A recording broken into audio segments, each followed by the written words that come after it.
Bienvenidos y bienvenidas a Ars Anima, Astrología Humanista, donde hacemos interpretaciones en clave astrológica de mitos, cuentos populares, películas y otro tipo de relatos.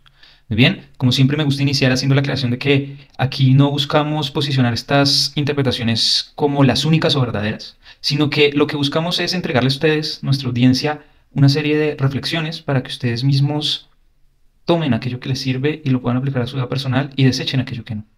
Asimismo, nos interesa mucho escuchar sus reflexiones, insights, para así poder enriquecer las perspectivas y las interpretaciones que hacemos desde este canal. Para el día de hoy les quiero hablar acerca del cuento popular alemán Rumpelstiltskin. La primera versión, o la versión más conocida más bien, que tenemos acerca de este cuento es la versión de los hermanos Grimm, la compilación de los hermanos Grimm. El cuento como tal se llama Rumpelstiltskin, el duende saltarín. Y bueno, la versión de los hermanos Grimm habla de... Primero voy a empezar como siempre, vale la pena hacer la aclaración, haciendo una breve síntesis de la historia y luego vamos a pasar a una breve interpretación a sí mismo. Entonces, Rumpelstiltskin es este duende. Bueno, en primera instancia la historia comienza en un reino lejano en donde vivían el molinero y su hija. Ellos eran pobres, no tenían grandes riquezas. Y un día llega el rey paseándose por su reino y se queda impresionado, obnubilado por la belleza de esta muchacha, la hija del molinero. Y el molinero, para una suerte de alardear, dice que ella no es solo bella, sino que también tiene la gran habilidad de convertir la paja en oro.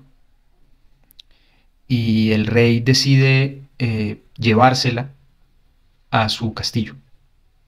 Y le dice que, bueno, le entrega una gran cantidad de paja, la encierra en un calabozo y le dice que tiene hasta el amanecer para convertir esa paja en oro.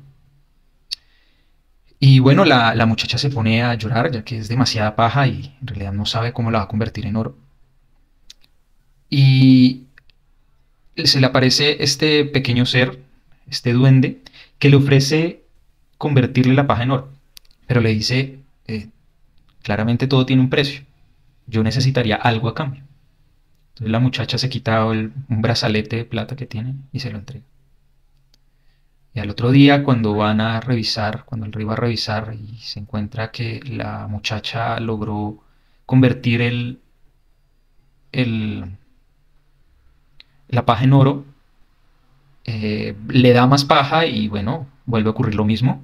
Ella vuelve y llora y vuelve y aparece el pequeño duende. Esta vez la chica le entrega su anillo. Y la tercera, bueno, al amanecer el rey vuelve y le entrega más paja. Y le dice que si le convierte toda esta gran cantidad de paja otra vez en oro, la hará su mujer. Y ella será reina. Y bueno, vuelve y ocurre lo mismo, pero esta vez la muchacha está desesperanzada porque no tiene nada que ofrecerle a Rumpelstiltskin. Entonces, Rumpelstiltskin le dice, no importa, podemos hacer otro tipo de trato. Si el rey te toma como reina y llegas a tener un hijo con él, yo tomaré ese hijo para mí. Una vida humana es para mí mucho más preciado que cualquier otro tipo de tesoro. Y la muchacha accede de manera ingenua, pensando que nunca va a tener un hijo o una hija. Y efectivamente el enano vuelve y el duende vuelve y convierte la paja en oro y la chica se convierte en la esposa del rey. Pasan muchos años, finalmente ella concibe un hijo, olvida por completo el suceso del trato que hizo con Rumpelstiltskin, y finalmente una noche llega Rumpelstiltskin y le dice, se le aparece a la reina, la muchacha ahora la reina, y le dice, he venido por mi parte del trato. Y la muchacha le dice, ¿cómo así? ¿De qué estás hablando? Y pues Rumpelstiltskin le recuerda y le dice, tú me prometiste tu hijo. Y al ver a a la chica tan destruida, tan, digamos, le implora que por favor le deje su hijo, que no se lo quite. Rumpelstiltskin le da una oportunidad, se compadece de ella y le dice, muy bien, está bien, te daré 3 días para que averigües mi verdadero nombre. Entonces la reina manda a todos los guardias a averiguar por todo el reino el nombre de este pequeño duende, pero nadie da con ningún tipo de información. Y solo hasta el tercer día es que uno de los guardas logra darle una información que en una de las tabernas cercanas un borracho vio a un pequeño duende del saltarín cantando una canción acerca de su nombre. Y así es como ella adivina que su nombre es Rumpelstiltskin. Así que cuando el duende llega y se le aparece esa tercera noche, ella le dice su nombre y en el cuento dicen que él se empieza a resquebrajar, como a romper en pedazos, básicamente. Y así la reina logra eh, quedarse con su hijo. Muy bien, en cuanto a la interpretación, ya pasando a la interpretación, la figura del duende la podríamos asociar a las funciones en astrología de lo mercurial. Recordemos que en la mitología griega, Hermes, cuando nace, empieza a hacerle toda esta serie de bromas y de jugarretas a su hermano Apolo, le esconde el ganado, le hace un montón de juegos, y es como esta figura de este ser que es amoral y que se divierte haciéndole estas bromas a los otros. Y es muy el espíritu juvenil del duende, en cierta medida. Y, y por otro lado, pues el tema del ser nombrado, recordemos, pues creo que es importante resaltar que en el cuento de Rumpelstiltskin el único que tiene nombre es el duende. El resto de personajes son nombrados de acuerdo a esa posición social que juegan. El molinero es el molinero, la hija del molinero, el rey, y luego la hija del molinero se convierte en la reina. Pero ninguno, al menos en la versión de los hermanos Grimm, nunca se refiere, nunca ninguno tiene un nombre. Entonces el tema de ser nombrado tiene una gran importancia y, y recordemos, Mercurio también es aquella función que nos permite designar.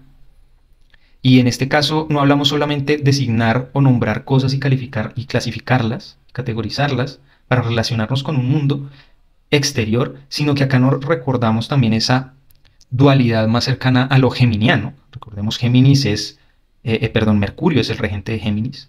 Géminis son los gemelos. Y los gemelos nos recuerdan a esta duplicación, a la duplicidad que somos. Aquello que vive en mí y que también veo afuera. Entonces soy dos. Y esos dos seres son capaces también de comunicarse. Están intrínsecamente relacionados. Si nos volvemos como a esta figura del yin yang, en donde en lo blanco hay un pequeño punto negro y en lo negro hay un pequeño punto blanco, y es como de la oscuridad emerge la luz y de la luz emerge la oscuridad, están intrínsecamente relacionados y sin el uno no existe el otro. Y acá ocurre lo mismo, y el nombrar en este caso es nombrar algo que está ocurriendo dentro de mi mundo interior, que bueno, el nombre como tal en alemán, Rumpelstiltskin, creo que me perdonarán, no sé alemán, no tengo una pronunciación por eso, pero Rumpel habla de una suerte de movimiento, de irrupción, de ruido repentino que rompe la calma, por decirlo así. Y Stels hace referencia como un zanco, como una pata de lo que podría ser una mesa. Schen es el prefijo que indica un diminutivo, es decir, por el tamaño del duende, es un pequeño movimiento o un pequeño ruido que emana de los golpeteos contra la pata de la mesa. Si nos aventuramos una pequeña interpretación de esta noción, vemos que aquello que tambalea son la pata de la mesa son las bases, la estructura de algo, que podríamos decir nuestra estructura psíquica, por ejemplo. Es aquello que nos ata con, lo, con el piso, con aquello que nos da estabilidad. Y ese golpeteo es algo que nos viene a recordar que está pasando algo, ¿no? Que algo nos está desestabilizando. Este es, a mi juicio, es una buena manera de referirse como a ese pequeño trauma, o ese pequeño suceso que nos ocurrió en la niñez o en algún momento y que nos viene ahora, más adelante, a tambalear, a recordar algo que hemos olvidado y que nos viene a recordar que hasta que no lo resolvamos no vamos a poder seguir con nuestra vida. Fijémonos qué ocurre con la reina cuando Rumpelstiltskin vuelve y le pide a su hijo. Es un poco nuestro inconsciente diciéndonos, debes lidiar con esto, debes hacerte cargo de este tema que habías olvidado, que quizás es doloroso y por eso tiraste y dejaste en el olvido, pero hace parte de tu pasado y debes darle un nombre para poder continuar. Es decir, aquello que primero pasó por el cuerpo debe ahora pasar por el verbo para poder ser liberado, para poder generar un nuevo orden dentro de nosotros, podríamos decir. Es decir, la reina olvida que tuvo que pasar por todo ese suceso en donde el rey incluso amenazó con matarla en dado caso que no pudiera pasar las pruebas de convertir la paja en oro. La reina, antes la hija del molinero, bueno, la muchacha, viene también de una otra manera, viene a ser raptada, porque el rey se la lleva en contra de su voluntad.